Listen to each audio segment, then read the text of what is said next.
Hello everybody. Today we're going to talk about molar mass.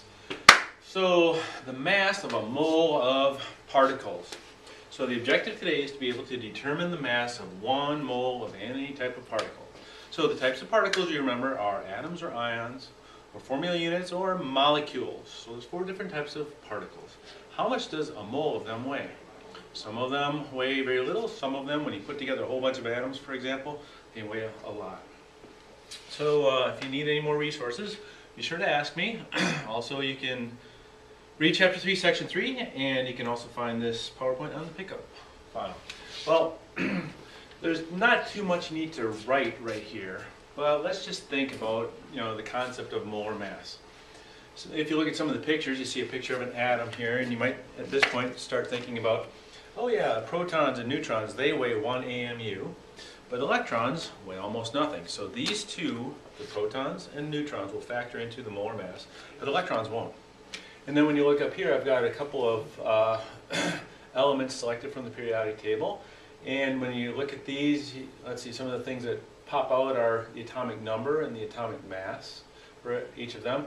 And if you think, well, we're talking about molar mass right now, we're going to ignore the number of protons and the number of neutrons pretty much.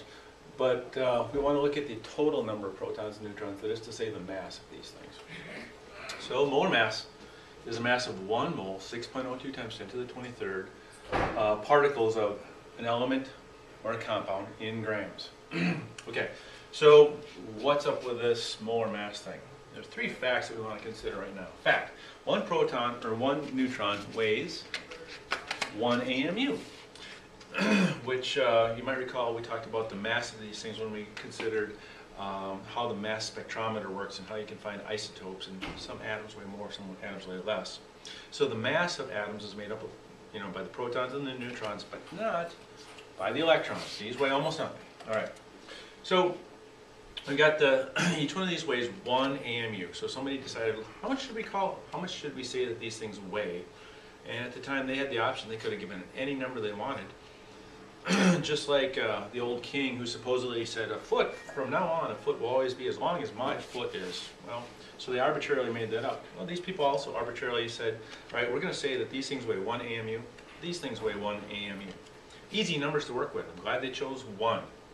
Next, our balances. So if you think about balances, that's what we weigh things with. Balances weigh things in grams.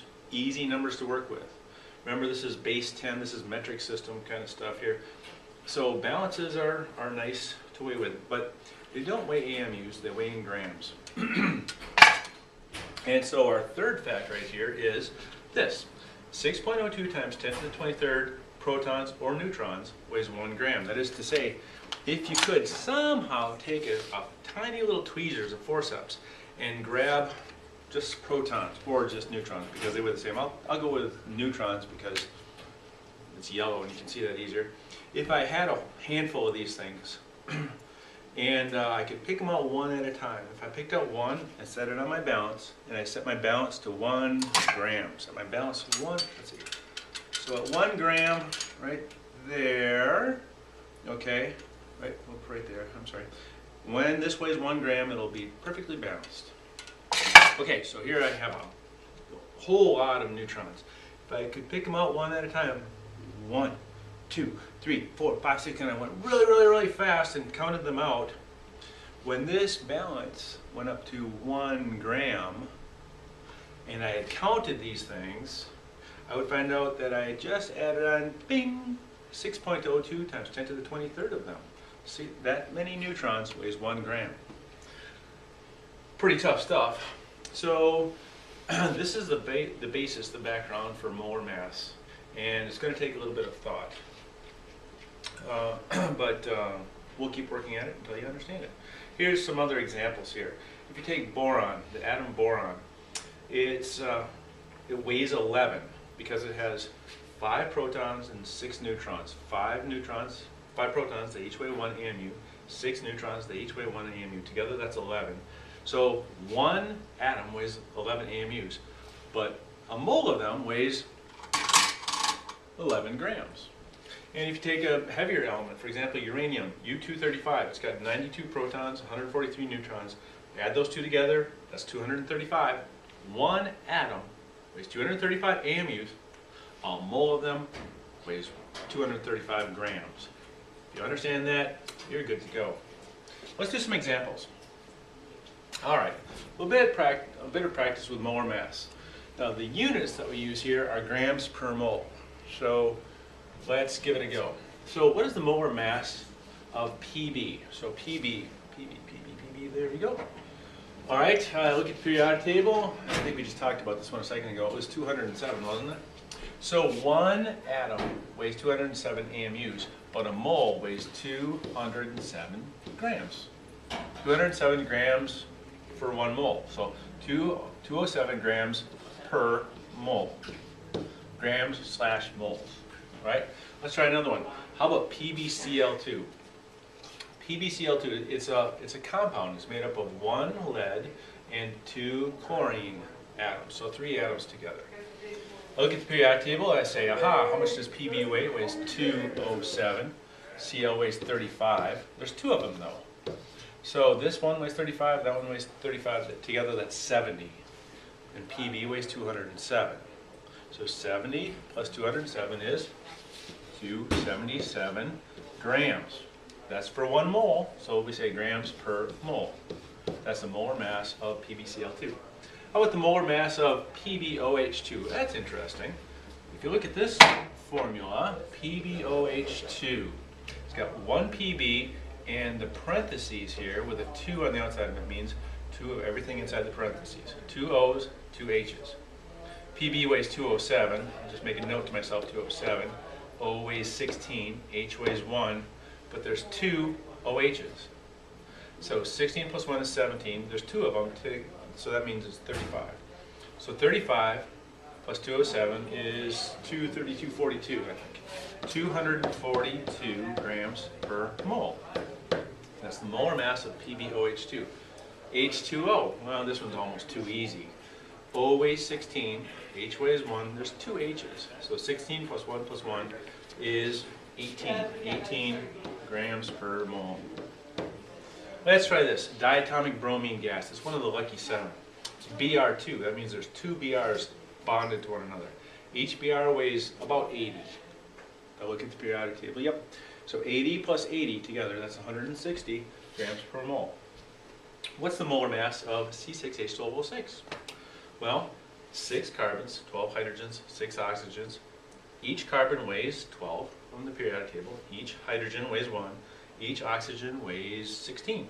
So all together, add them up, 180. 180 grams per mole.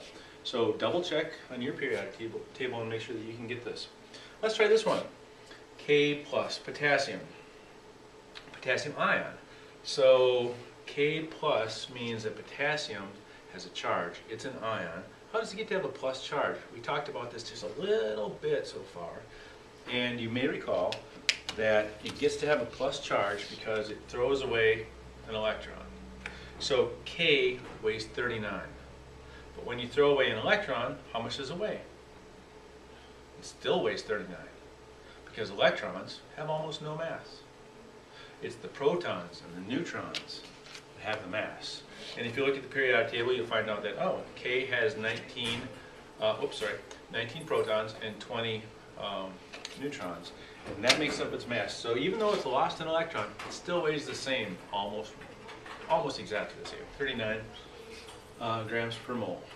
And if you go to the pickup file, if you can't see this, go to the pickup file and you can look at this picture and you can see some more examples right here, like mercury 2 oxide weighs 216 grams per mole. Sucrose is 342 grams per mole, etc. Okay, and so that is the topic about molar mass. Let's take a quick look at this one more time. So what is the molar mass? It's the mass of 1 mole of any element or compound. How did they come up with this? Well, it's based upon this. Protons and neutrons weigh 1 AMU. Electrons weigh nothing. Second, our balances weigh in grams. So this number, 6.02 times 10 to the 23rd, is how many of these or these weighs 1 gram. So if I put 6.02 times 10 to the 23rd of these particles on a balance, weighs 1 gram. If I put 6.02 times 10 to the 23rd protons on the balance, weighs 1 gram. If I take 2 of them together, lock them together like in a nucleus, all right, and I put together, that weighs 2 AMUs. If I have a whole bunch of them, 6.02 times 10 to the 23rd, a mole of them, they'll weigh 2 grams. And so that was the basis for how we calculated molar mass. So, if you have any questions, make sure you ask. You can also look on the internet, and there's lots of different sources of help for this. Thank you.